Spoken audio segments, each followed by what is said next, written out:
Welcome dear student to St. Joseph English Medium School. We'll start a chapter of class 10th, chapter number 2, polynomial. We have already studied this chapter in standard 9. We already know some of the basic of this chapter. Then also we are going to revise the basic of this chapter, that is 5x raised to 6.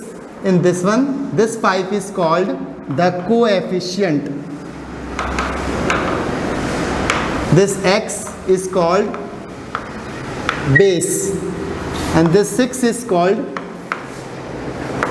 power or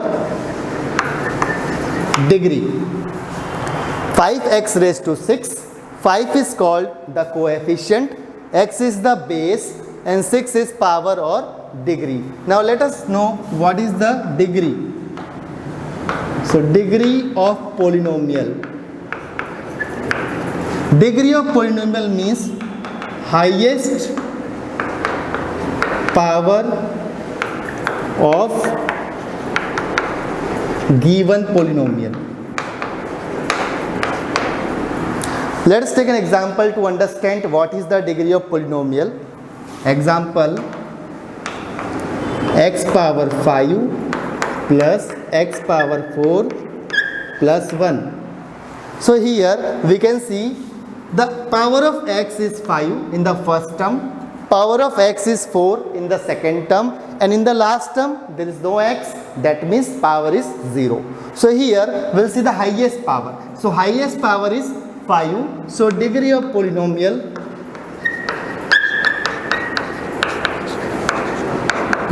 is 5. Now we will classify the polynomial on the basis of their term as well as on the basis of their degree. So classification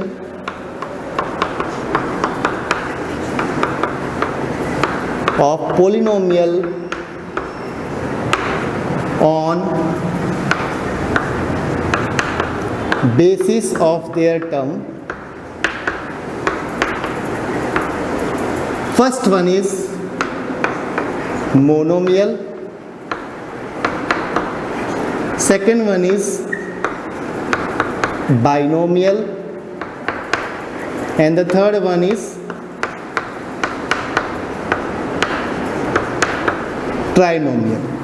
So monomial means the polynomial which have only one term is called monomial, one term. Polynomial with two term is called binomial. Trinomial, polynomial with three terms is called trinomial. Let us understand this with the help of example. X 2x power 5. So in the first example you can see x only, it is a one term, so it is called monomial.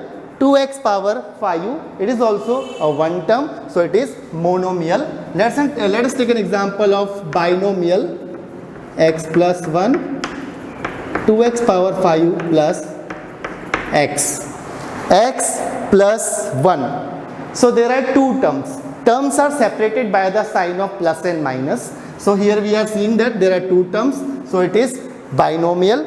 In the second example also there are two terms, so it is also binomial. Now let us take an example for trinomial.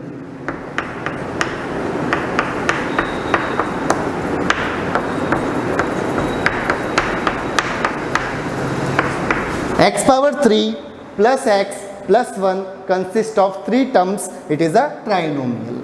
X power 5 plus x plus 1 also consists of three terms, so it is also a trinomial.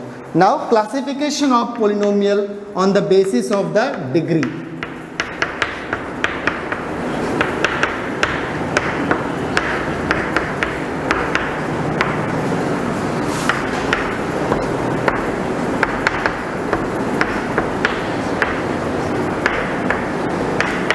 On the basis of degree, the first one is linear polynomial, second one is quadratic polynomial, and the third one is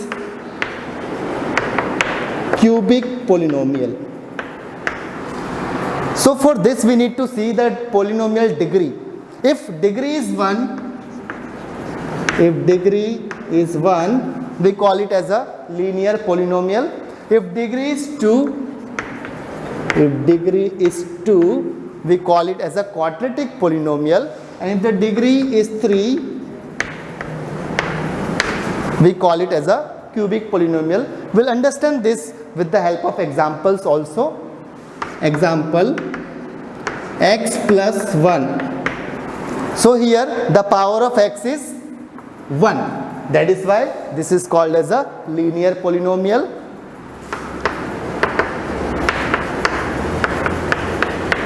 We can see power of x is 2. That is why the degree of polynomial will be 2, and that is why it is quadratic polynomial.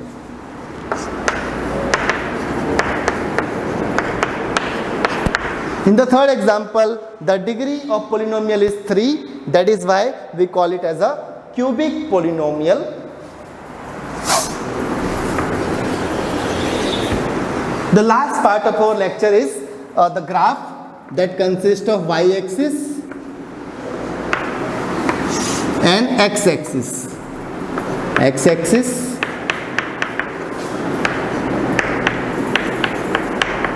y-axis. This type of graph you will see in example number 1 and exercise 1.1. So one more graph will be given here. For example, if I make a graph like this, so we need to see how many times this graph will intersect the x-axis. That will be your number of zeros intersecting x-axis. We are finding how many times this graph will intersect the x-axis to find out the number of zeros.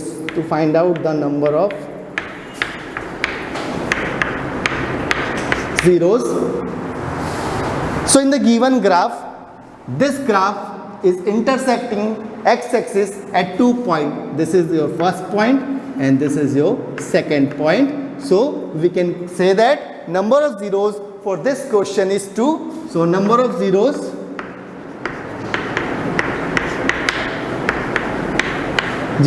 are 2. This is your example number 1. We'll take one more example. Example number 2.